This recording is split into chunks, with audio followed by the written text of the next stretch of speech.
करने वाले।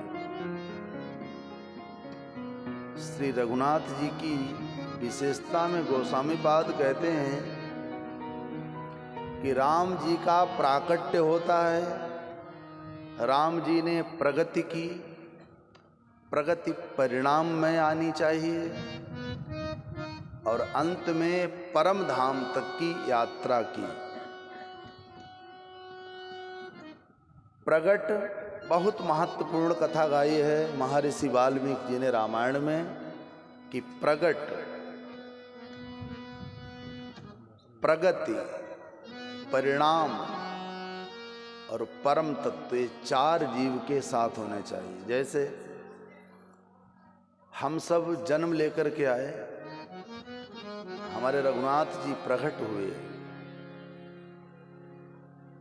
तो प्रकट हो, हम सब 9 महीने के बाद प्रकट हुए, आए इस धरती पर, परंतु प्रकट के साथ में हमारी प्रगति होनी चाहिए, उत्थान होना चाहिए। उत्थान कैसा हो? बोले पावन। हमारी प्रगति पावन हो। चतुर्थ सोपान पर प्रगट, प्रगति, पावन। तो पावन प्रगति है, इसका परिणाम क्या आएगा? लोगों को कैसे मालूम होगा कि हमारी प्रगति पावन है या पावन? बोले हमारा परिणाम आना चाहिए। और 5वें सोपान पर उसे परम तत्व में अपना सर्वस्व विलीन कर देना चाहिए। हमारे रघुनाथ जी ने यही किया। भय प्रगट कृपाला राम जी प्रकट हुए, फिर उन्होंने प्रगति की। प्रगति का अर्थ है कि अयोध्या से बाहर गए। अगर अयोध्या से बाहर न जाते तो केवल लोग राम को कौशल्या का लाला कहते, कौशल्या नंदन रहते। अगर वो घर से बाहर न जाते तो जगत के राम नहीं कहे जाते। तो प्रगति की। बोले प्रगति उनकी पावन है कि अपावन है? बोले प्रगति पावन है। कोल, भील, सबरी, पशु, पक्षी, बानर सबको गले लगाया। घर से निकले थे 2 भाई और 2 भाइयों ने लंका पर विजय प्राप्त की। ऐसी उनकी प्रगति पावन रही। और अंत में अयोध्यावासिनः पूर्वम यथा रामेत संगता, समस्त अयोध्यावासियों के साथ भगवान राम साकेत लोक चले गए। हम आप भी आए तो प्रकट तो हों, फिर हमारे लिए, आपके लिए, सबके लिए लिखा कि हम प्रगति करें, मकान बनाएं, गाड़ी खरीदें, बैंक बैलेंस करें, प्लाट खरीदें, खेत खरीदें, खूब अच्छे अच्छे आभूषण पहने, अच्छी बात है। लेकिन वो हमारी प्रगति पावन होनी चाहिए। हमारे सनातन धर्म में मनु स्मृति में मनु महाराज लिखते हैं कि 4 प्रकार से हमारे यहाँ धर्म का प्रतिपादन किया गया। धर्म, अर्थ, काम, मोक्ष, 4 पुरुषार्थ बताए गए। पहला पुरुषार्थ कौन है? बोले धर्म। दूसरा पुरुषार्थ अर्थ, तीसरा पुरुषार्थ काम, चौथा पुरुषार्थ मोक्ष। पहले धर्म, फिर अर्थ, फिर काम, फिर मोक्ष। ऐसा नहीं लिखा कि अर्थ, धर्म, मोक्ष, काम। क्रम ऐसा नहीं, क्रम ऐसा ही है कि धर्म, अर्थ, काम, मोक्ष। अर्थात हम धर्म से अर्थ संग्रह करें। धर्म आगे, धन पीछे। कोई कहे नहीं नहीं हमें तो खाली अर्थ ही लेना है, तो 4 पुरुषार्थ हैं, धर्म, अर्थ, काम, मोक्ष। आपने धर्म का हनन कर दिया, धर्म का ह्रास कर दिया और आप सीधे अर्थ की ओर दौड़ पड़े। और अर्थ में मनु जी कहते हैं कि 14 प्रकार के अनर्थ होते हैं। इसलिए धनात धर्मम, हम धन संग्रह करें तो धर्म के आश्रित होकर के और धर्म के लिए धन संग्रह करें। भाई छत पर जाने के लिए 1 सीढ़ी, 2 सीढ़ी, 3 सीढ़ी क्रम है ना। कोई कहे कि नहीं हम तो ऐसे कूद के पहुंच जाएंगे। कूद के पहुंचोगे तो हाथ पैर टूट जाएंगे। ऐसे पहले धर्म, फिर अर्थ, फिर काम। काम का अर्थ है कामनाएं। तो जब हम पहले धर्म करेंगे, धर्म से अर्थ संग्रह करेंगे, तो निश्चित रूप से संत कहते हैं कि तुम्हारी एक भी ऐसी कामना नहीं होगी जो पूरी न हो जाए, सब कामनाएं पूरी हो जाएंगी। और जैसे सभी कामनाएं पूरी हुई, जैसे हमारे मन में कामना है कि हमारे पास 1 करोड़ रुपए की गाड़ी हो, 2, 4, 10 मकान हो, बड़े बड़े शहरों में हो, बड़े बड़े आश्रम हो, पुत्र पुत्री पत्नी, समाज में यश कीर्ति, हमारी कामनाएं हैं। अगर हम सच्चे मन से धर्म करते हुए अर्थ संग्रह करेंगे तो तीसरे सोपान पर संसार की कोई शक्ति नहीं जो मुझे रोक पाए, हमें सब कामनाओं की पूर्ति होगी, ये निश्चित है। और जैसे ही कामनाओं की पूर्ति हो गई तो महर्षि वाल्मीकि जी कहते हैं कि सभी कामनाओं की पूर्ति का नाम ही तो मोक्ष है, कोई कामना ही शेष न बचे। इसलिए गोस्वामीपाद कहते हैं कि हमारी उन्नति धर्म परायण हो, परिणाम आए और अंत में हम भगवान को ही वरण करें। इसलिए राम का प्राकट्य हुआ और मां गंगा का प्राकट्य हुआ, गंगा भी प्रकट हुई। जे पद सुर सरिता परम पुनीता प्रकट वहीं जब शीस धरी। तो माँ गंगा का भी प्राकट्य हुआ। जब प्राकट्य हुआ तो गंगा ऐसा नहीं गंगोत्री में रुक गई, आगे नहीं बढ़ी।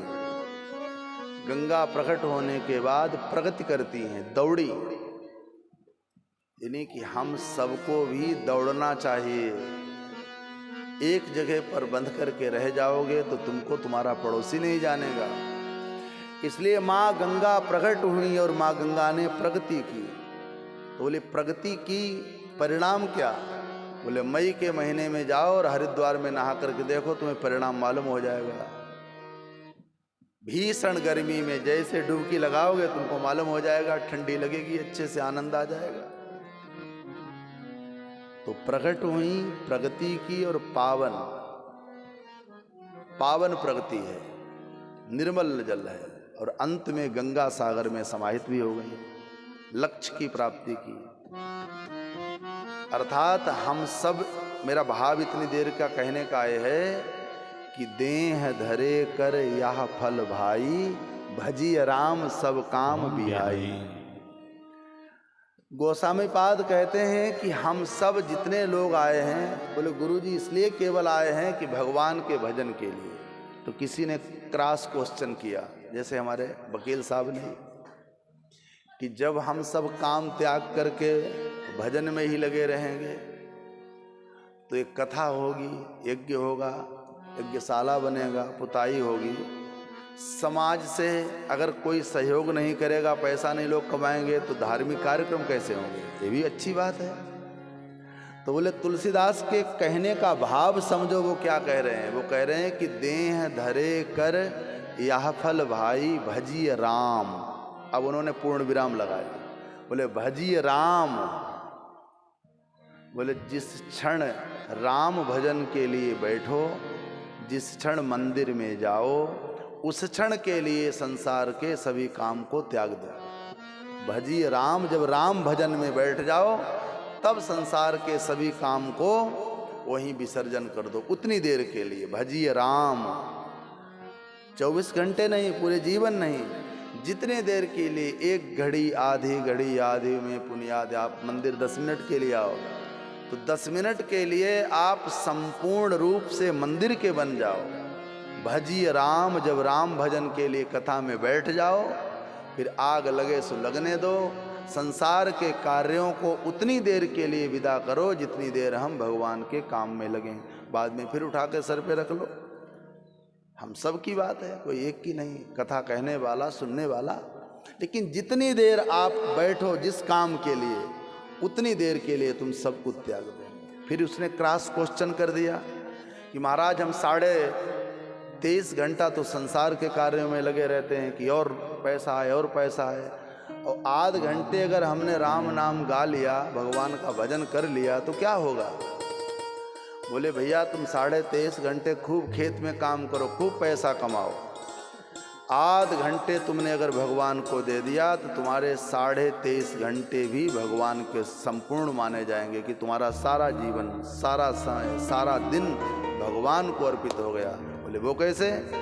बोले वो ऐसे जैसे रात्रि में 23 कुंटल दूध में 1 किलो दही डाल दो, सवेरे आप देखेंगे तो सारा दूध दही बन जाएगा। ऐसे ही 23 घंटे खूब संसार का काम करो, बच्चों को पढ़ाओ, बच्चों को खिलाओ, पैसे पैदा करो। आध घंटे के लिए भजी राम सब काम बिहाई, उतनी देर के लिए हम भगवान के बन जाएं। तो हमारे राम जी साक्षात धर्म के विग्रह हैं। हंसे नहीं, मन मुस्काए, मुस्कुराते, कितनी मर्यादा है। तो ऐसे मर्यादा पुरुषोत्तम राम जी के पावन चरित्र हम सब गिरिजापति भगवान महादेव के चरण कमलों में बैठकर सुन रहे हैं, गा रहे हैं। आशुतोष महादेव ने हिमांचल सुता पार्वती के साथ पाणी ग्रहण किया, विवाह किया। हिमांचल राज मैना ने खूब स्वागत सत्कार करके बारात 2, 4, 5 दिन रुकी। फिर महादेव को, पार्वती को भीगे नेत्रों से मैना विदा करती है, रोते हुए। पार्वती महादेव के साथ रास्ते में रुक रुक करके और कैलाश पीठ पधारे। आशुतोष महादेव जब कैलाश मानसरोवर की पीठिका पर बैठ गए तो भगवान शंकर ने आज अपनी प्राण प्रिया पार्वती को सन्मुख आसन नहीं दिया, वाम भाग दिया। जानी प्रिया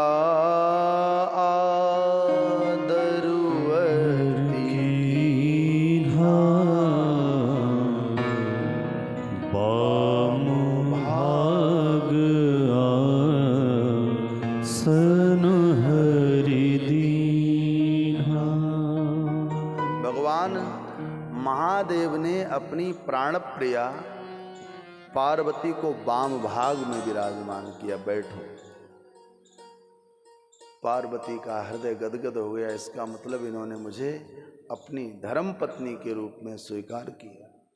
जब मैं सती थी तो सन्मुख शंकर आसन देना सामने बिठाया था, आज मुझे वाम भाग में बिठाया, क्योंकि वाम भाग में गृहिणी को बैठने का अधिकार है, पत्नी को ही बैठने का अधिकार है। बैठ गए।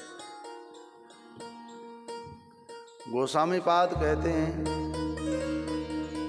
कि महादेव ने जो कथा सती की मृत्यु के समय जब देवता जा रहे थे कथा छोड़ी थी, वहीं से कथा को गाना प्रारंभ किया। पार्वती हाथ जोड़कर कहती हैं, विश्वनाथ मम नाथ पुरारी त्रिभुवन महिमा विदित तुम्हारी। पार्वती कहती भोले बाबा विश्वनाथ, आप विश्व के स्वामी हैं, लेकिन मेरे व्यक्तिगत आप नाथ हैं। संसार के तो स्वामी हैं लेकिन मेरे नाथ हैं। हमसे अगर इससे पहले कुछ भूल हुई हो तो आप क्षमा कर देना। अज्ञानवश मैंने सती के वेश में तर्क किया, कुतर्क किया, संशय किया, लेकिन अब मैं बिल्कुल तप करके आई हूं, जल करके आई हूं, शुद्ध है, पात्र बिल्कुल साफ है। अब आप कथा सुनाओ। तो जब कथा सुनाने के लिए पार्वती ने महादेव को कहा तो महादेव तुरंत सावधान हो गए और आज संपूर्ण विश्व के वक्ताओं को महादेव ने एक नई शिक्षा दी, क्योंकि महादेव कथा करने जा रहे हैं। कथा कहने वाले वक्ता को सावधान किया कि वक्ता कैसे कथा कहे, कौन कौन से नियम बताए हैं। बड़े सुंदर बताए नियम है भगवान कैलाश पीठाधीश्वर गिरिजापति महादेव ने। कथा कहने वाले हमारे जैसे वक्ताओं को महादेव जब कथा के लिए व्यास पीठिका पर बैठे, जटा मुकुट सिर सुरस सिर लोचन नलिन विशाल नीलकंठ लावण्य निधि शोभाल विधुभा। जटा मुकुट सुर सरित सिर लोचन नलिन विशाल। भगवान महादेव कथा कहने जा रहे हैं तो जटा मुकुट सुर सरित सिर, सबसे पहले जटाओं को बांध लिया। भगवान महादेव कहना चाहते हैं कि कथा कहने वाला वक्ता जब व्यास पीठिका पर बैठ जाए तो संसार की जितनी भी उलझने हैं, संसार की झंझटें, तो ये जटा रूपी झंझटों को बांध ले। क्योंकि कथा करने वाले के घर परिवार है, वहाँ भी लड़ाई होती होगी, झगड़ा भी होता होगा, जो सबके घर में वो सबके घर में। अब कथा कहने वाला वक्ता वो घर की लड़ाई झगड़ा व्यास गद्दी पर आकर के किसी पर गुस्सा उतारने लगे, तो भगवान महादेव कह रहे हैं कि जटा मुकुट, हमारे घर में भी झंझट है। महादेव बता रहे हैं। किसी ने पूछा भोलेनाथ से तुम्हारे घर में क्या झंझट है? बोले हमारे घर में, बोले हमारे घर में तो ऐसी झंझट है कि हमारी पत्नी का वाहन सिंह, हमारा वाहन बैल, बैल सिंह का बैल। घर में दैया मैया पड़ी, हमारे गले में सर्प, हमारे बेटे का वाहन मयूर, सर्प मोर का बैल। तो ऐसी विषम परिस्थितियां हमारे घर में हैं, तो और साधारण वक्ताओं के घर में क्या नहीं होंगी। लेकिन फिर भी मैं जब कथा कहने जा रहा हूं तो जटा को मुकुट बनाया, यानी कि झंझटों को मुकुट बनाया। दूसरा इसका अर्थ कि कथा कहने वाला वक्ता ज्यादा सजे संभले ना, जैसे जटाएं अटाएं हो वैसे ही बना करके बैठ जाए। जटा मुकुट, और फिर उस संसार रूपी झंझटों की जटा से भक्ति रूपी गंगा भी बहे। सुर सरित सिर, सिर से गंगा बह रही है, भक्ति की गंगा बह रही है। अंदर क्या है, लेकिन बाहर से गंगा भी बह रही है। तीसरा, कथा कहने वाले वक्ता को सावधान किया, लोचन नलिन विशाल। कथा कहने वाले वक्ता के नेत्र कमल के समान होने चाहिए, निर्लेप, कोई दाग नहीं। अर्थात कथा कहने वाला वक्ता किसी एक पर ही आंख लगा कर के ही कथा न सुनाए, उसकी दृष्टि पवित्र हो। जब वो व्यास गद्दी पर आकर के बैठ जाए, फिर उसकी दृष्टि में कोई अपना नहीं, कोई पराया नहीं, कोई भेदभाव नहीं, कोई स्वरूप कोई कुरूप कैसा भी हो, सबको बराबर कथा सुनाए। यानी कि उसकी दृष्टि कमलवत बन जाए, उसकी दृष्टि में कोई भेदभाव नहीं कि आंख लगाई तो आंख लगाई रहे और श्रोता सोच रहे हमको भी शायद देख ले। लोचन नलिन विशाल, कमलवत पवित्र दृष्टि होनी चाहिए कथा कहने वाले वक्ता की, पावन दृष्टि। उसकी दृष्टि में भेदभाव नहीं होना चाहिए। चतुर्थ, नीलकंठ, गले में जहर है, कंठ में विष होते हुए भी जब कथा कहते हैं तो गोस्वामी पाद कहते हैं, करी प्रणाम राम ही त्रिपुरारी, हरस सुधासम गिरा उचारी। गले में जहर होते हुए राम कथा कहते हैं तो अमृत निकलता है। ये महादेव की कुशलता है। झंझटे हैं, गले में विष भरा हुआ है। जैसे पूज्य हित प्रेमानंद जी महाराज, इतनी अवस्था, लेकिन जब बोलते हैं तो लोग एकदम एकटक होकर के सुनते हैं। ऐसे महादेव के कंठ में तो जहर है, परंतु करि प्रणाम राम ही त्रिपुरारी, हर से सुधासम गिरा उचारी, अमृत वाणी से निकलता है। तुम्हारे हृदय में क्या भरा है? तुम्हारी वाणी से अमृत निकलना चाहिए, तुम्हारी वाणी से मधुक्षरण होना चाहिए। ये वक्ता का गुण है। और ये कब आएगा? बोले गुरुजनों की, संतों की सेवा से, संस्कार से आएगा। कोई मधुमक्खी से शहद छीन सकता है, लेकिन शहद बनाने की कला तो नहीं छीन सकता है। फिर शहद बना करके निर्माण कर देगी, तुम तोड़ ले जाओ।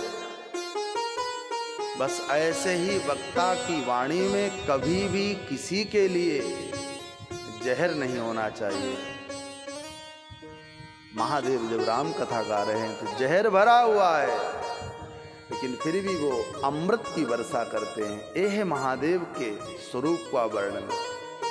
अंतिम स्वरूप बताया वक्ता का कि वक्ता जब कथा कहने के लिए रहे, अर्थात वक्ता का ललाट कैसा होना चाहिए? बोले सोह बाल विदुभाल, द्वितीया का चंद्रमा तेजमान है, दीप्यमान है। ऐसे वक्ता के ललाट पर ब्रह्म तेज होना चाहिए। ब्रह्म वर्चस कामास्तु यजेत ब्रह्मण स्मृति। कथा कहने वाले वक्ता के ललाट पर ब्रह्म तेज होना चाहिए। ब्रह्म तेज कब आएगा? जब सदाचरण होगा, नाम जप होगा, संतों गुरुजनों की सेवा होगी, बड़ों का सम्मान होगा, ब्रह्म तेज अपने आप आएगा। आयु विद्या यशो बलम, ये तो स्वयं मिल जाएगा। केवल अपने से बड़े का आदर करते रहो, बड़ों से अच्छे से व्यवहार करो, छोटों को प्रेम दो, भजन संध्या करो। अपने आप भैया तुम्हारा ललाट कोई क्रीम पाउडर की आवश्यकता नहीं, तुम सुंदर लगने लगोगे। आयु विद्या यशो बलम केवल अभिवादन करने पर प्राप्त होता है। अभिवादन शीलस्य नित्यम, अपने से बड़े का अभिवादन करो, आदर करो। किस बात की हिचक, किस बात की शर्म? बड़ा तो बड़ा ही रहेगा। महादेव ने ललाट पर चंद्रमा के तेज को धारण करके और जब बैठे हैं तो गोस्वामी पाद गाते हैं, बैठे सोह काम रिपु कैसे, धरे शरीर शांत रसु जैसे। काम के शत्रु भगवान महादेव विराजमान हैं। अब महादेव ने भगवान राम जी का ध्यान किया। गोस्वामी पाद बालकांड के 111वें दोहे में कहते हैं, मगन ध्यान रस दंड जुग, पुनि मन बाहिर की, रघुपति चरित महेश तब, हर्षित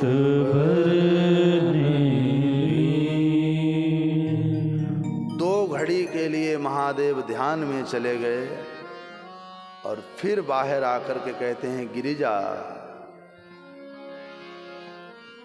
धन्य धन्य गिरी राजकुमारी, तुम समान नहीं को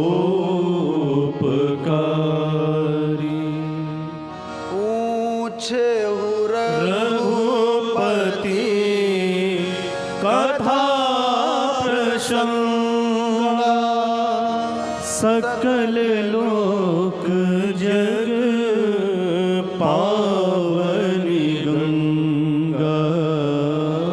धन्य धन्य गिरि राजकुमारी, तुम समान नहीं को पकारी।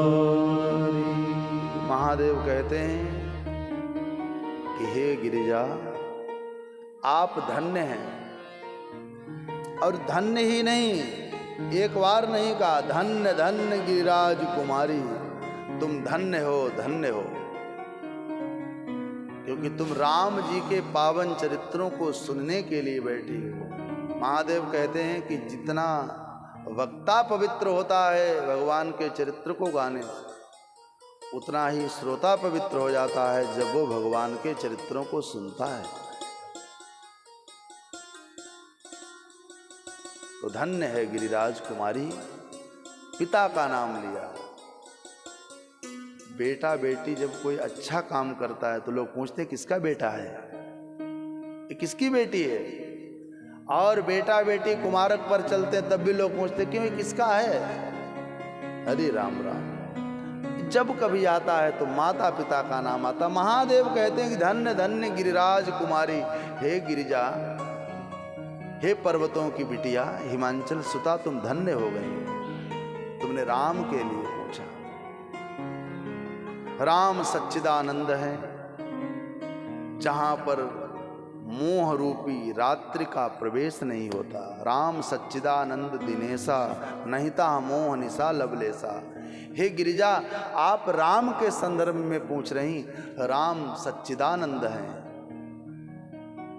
राम सच्चिदानंद दिनेसा, दिनेश ही कह देते, दिनेसा क्यों कहा, दिनेसा बहुवचन। एक एक रोम से ऐसे हजारों सूर्य निकलते हैं, ऐसे हैं भगवान राम। ज्ञान और प्रकाश की पराकाष्ठा का नाम ही तो राम है। राम सच्चिदानंद दिनेसा, एक सूर्य के निकलने पर संसार का सारा अंधकार दूर हो जाता है। आज सूर्यदेव नहीं निकले, बदली हो गई तो अंधेरा सा लग रहा। एक सूर्य के आने पर धरती का सारा अंधकार दूर हो जाता है। परंतु 1 करोड़ सूर्य भी अगर उदित हो जाएं, लेकिन हमारे आप जैसे मनुष्य के हृदय में बैठे हुए अज्ञान को 1000 सूर्य दूर नहीं कर सकते। धरती का अंधकार तो दूर हो सकता है, लेकिन हृदय के अंधकार को कौन दूर करेगा। बोले राम कथा, सत्संग से ही हृदय का अंधकार दूर होता है। राम कथा के बिना हमारे हृदय से अंधकार दूर ही नहीं होता। इसलिए राम कथा शशि किरण समान। इस संतों के लिए है, गृहस्थों के लिए, महात्माओं के लिए, जो कथा हमारे हृदय के अज्ञान अंधकार को दूर करती है। इसका गुण है। हे गिरिजा, राम ब्रह्म व्यापक जग जाना, परमानंद परेश पुराना। राम परात्पर प्रभु हैं, पुराण पुरुष हैं, यानी कि पुराणों के भी पुरुष हैं।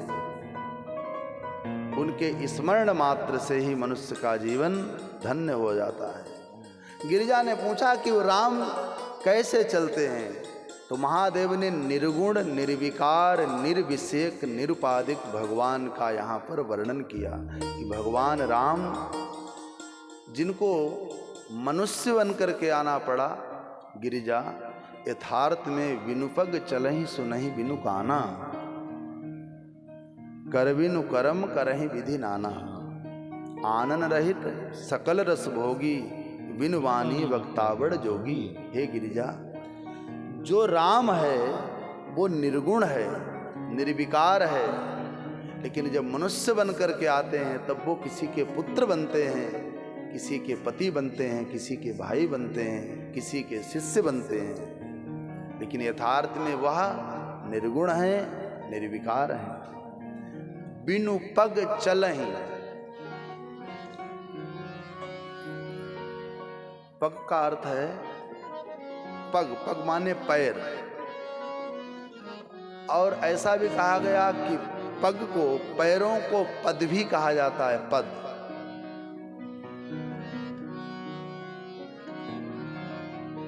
पद, पैर, पग, ये पर्यायवाची है।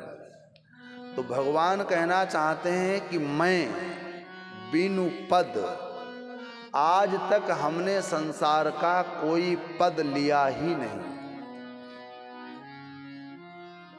अगर हम पद लेते तो पद एक न एक दिन चला जाता है, तो पद जाने के बाद हमारे नाम से पहले पूर्व लग जाता है। तो हमारे नाम के पहले लिख दिया जाता पूर्व रामचंद्र, पूर्व कृष्णचंद्र। नहीं, बोले हमने कोई पद ही नहीं लिया जो हमारे नाम से पहले पूर्व लगे, यानी कि बिनु पद, बिना पद के रहे।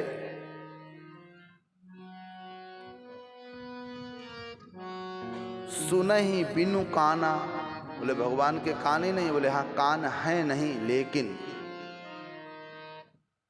बिना कान रहते हुए ही भगवान ऐसे सुनते हैं जैसे झारखंडेश्वर महादेव के दरबार में